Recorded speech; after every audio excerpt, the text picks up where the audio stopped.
Alright, cast man, here we are in the office and looking at Swami belt footage from the weekend, my first Swami walk on a highline. Could you explain what a Salami belt is? A Swami belt, Swami right, belt. so what is a Swami belt? So if you've got a regular climbing harness, it'll go around your waist and you have leg loops and you'll usually tighten it with buckles. A Swami belt is essentially a glorified sling that you tie around a tree. Apart from you tie it around your waist, Yep. you tie it off with a knot on the front, however you want pretty much, as long as it's secure, and then you tie in as you would to your harness to that sling. Well, you want to find out a little bit more, just about what goes through, you know. What goes through my brain? Yeah, so we can edit this. Yeah, of course. Yeah. Okay, so Always takes a few, doesn't it? yeah. Alright, so what goes through my brain? Well, the best thing I think is just looking at some of this footage. The interesting thing was before I started doing the Swami walk, I've been thinking about it for a while. And whilst I was tying in, the footage here shows just like tying in and stuff, and I've got a thing I call the eccentric card that I like to play, like a card you would play, and I do the eccentric card, which means if I feel scared, I just go crazy. I'll just embody a crazy kind of personality, just crazy. I've just got to use that to overcome the fear. So how do you get that? How do you train that? How do you get the eccentric? Just practice, I guess, knowing when to apply it, paying attention and having awareness of when you're scared in the moment, which I was tying in. I was buzzing, but because I was playing the eccentric card, I kind of forgot about the fact I was scared and was more focused on being in the moment there. So it takes a lot of practice. It's taken me a while to even get the balls to do this bit, so yeah. And I put the knot of the sling in this case at the back. Originally I tried it on the front, and the footage you'll see, I try it on the front and I'm not happy. I take a few steps and it ends there and I pop down. Or if you're taking a fall in a climbing harness, it's pretty safe.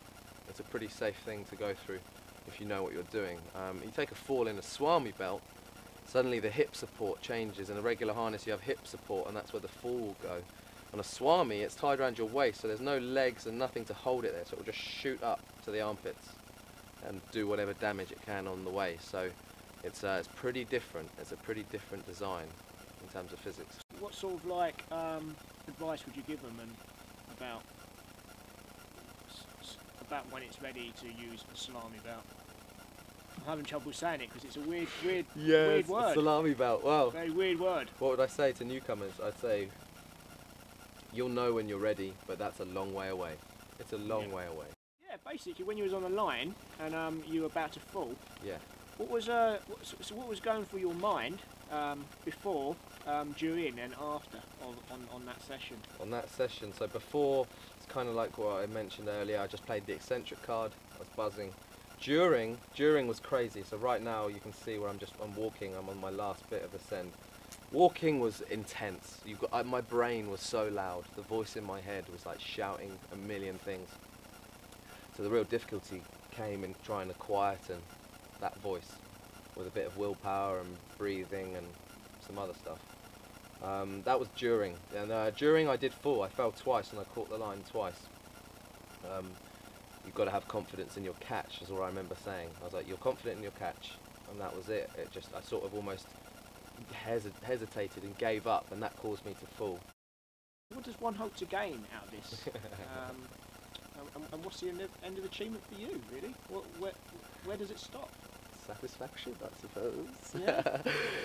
What does one hope to gain? Everything and nothing, man. You can get everything from this, what I'm doing, and you can get nothing as well. It's bizarre. Whatever you want, you can get whatever you want from it. I've got my own list of things personal to me, which I get out of it.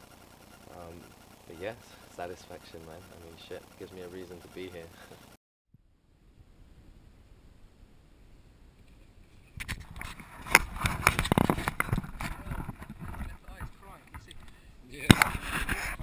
Yeah, it's been lovely talking to you, Harry. And thanks, Cass. Just to let you know, guys, I'm not an actual broadcaster or a you know, what do you call it? Journalist. A journalist, producer. Yeah. Just a standard guy. He's just trying to make his way in this world. This is my mate Harry. I gave him, you know, my best. I hope you guys like it. If not, you know where to find me. Peace. Peace, out. guys. Peace. Peace.